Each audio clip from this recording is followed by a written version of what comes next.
Leader of Third Party. Thank you, Honourable Speaker. Everyone deserves access to mental health care, not just those who can afford it. The gaps in our current system could be partially met by expanding to a broader range of mental health professionals.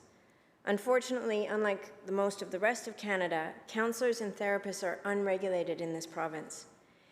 Immediately regulating counselling therapists is a step to meeting the demand for mental health services in BC. When the Federation of Associations for Counselling Therapists in BC applied to be regulated this February, the Minister of Health said no. In the midst of a growing mental health crisis, the opportunity to provide better care was rejected. Regulation of counsellors would protect the public, it would make sure people are receiving qualified and competent care, and it would open the door for more mental health care professionals to be covered under health insurance and MSP, ultimately removing the financial barrier that exists for far too many people in BC right now. My question, Honourable Speaker, through you, is to the Minister of Health. Why was this application by the Federation of Associations for Counselling Therapists in BC rejected? Minister of Health. Well, thank you very much, Honourable Speaker. And there's a number of things the member left out. The member will recall that she and myself and the member for Kelowna Lake Country have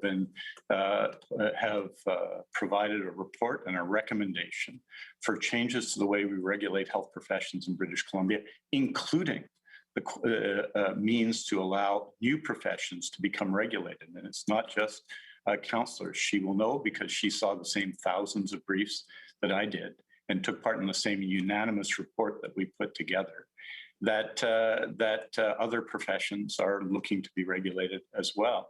We have presented and will be putting in place the most extensive reform of health regulation, health professional regulation in the country, one that will improve health regulation across jurisdictions to make significant changes based on the current process, when all of us, including the member, have proposed significant changes, I think is not the right approach.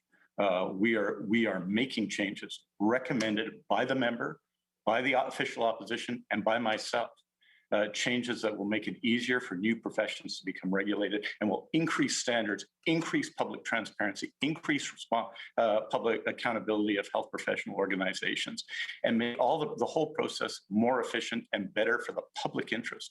That's what we're doing. That's what we're putting in place. The member, of course, knows this because she was part of it, and she played a very important role in that. She advocated in that period, for example, on issues around social workers that were reflected in her bill that she introduced yesterday as well. So this is an area the government's taking action on, but we're not doing it in the old way. We're doing it by working with the member and with the official opposition to bring fundamental change that will improve health regulation in BC. I'm very proud of those efforts, and I hope the member is as well.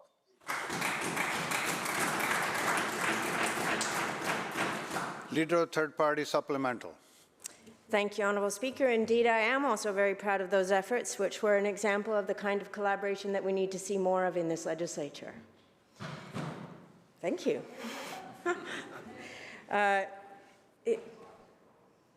Unfortunately, what the Minister is speaking of, and I agree that the modernization of health regulation around health professionals, as recommended by the collaborative efforts of the three parties, needs to go forward.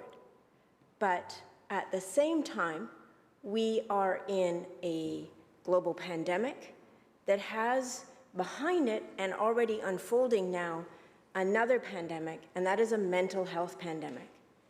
And so just as we were nimble in responding to COVID-19 in this House over a year ago, I think we need to be nimble in responding to the growing need for people to have access to mental health care when they need it, and for that health care to be trustworthy, to have accountability, and to ensure that public safety is incorporated into that. And so the most effective and direct route to do that is to ensure that we have regulation of counsellors and counselling therapists in British Columbia, which currently we do not, which means that anybody can call themselves a counsellor, and there's no regulatory body that the public can check in with and say, Is this accurate? Can I trust this person? And so I think we all agree that we need to expand mental health care to everybody in this province. And what I'm asking the minister is that just as he's had to be incredibly nimble for the last 16 months responding to the pandemic of COVID-19, I think it's time to be nimble to respond to the pandemic of mental health crises that we have in British Columbia.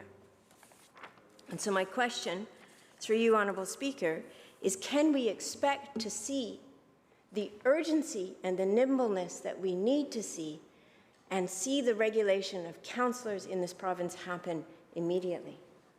Minister of Health.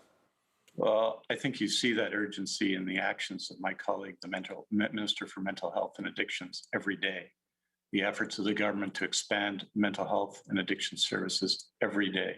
Efforts that I think we all support in this House, and we're all working together in this House. The reason, Honourable Speaker, that we undertook a fundamental review of health professional regulations, one of the reasons was the challenge that many professions, not just counsellors, but many professions were having in being regulated, and the proliferation of health professional bodies that were not sufficiently effective. So we came together to put in place a fundamental change, and it's one we're proceeding on and we're implementing. The member, I think, understands very well because, again, she saw the same thousands of briefs, and we've spent hours together working on these issues and coming up with unanimous recommendations on the very issues she's asking questions about. I think the pathway forward here is to implement those changes, which will allow much more quick recognition of new professional bodies within the 6 recommended health professional bodies we've recommended in that document. That's the way forward. The creation of health professional bodies is not a matter of ministerial fiat, but one that requires us to go step by step in the creation of self-regulating bodies that make sense. This is particularly true in the area of counsellors, which, as the member will know, again, because we saw the same many briefs, represents a whole bunch of different professions with people with different qualifications who call themselves counsellors, making it much more challenging than, say, the College of Physicians and Surgeons. That said, Honourable Speaker, we're working forward, we're moving forward with urgency on these questions, and we'll continue to do so.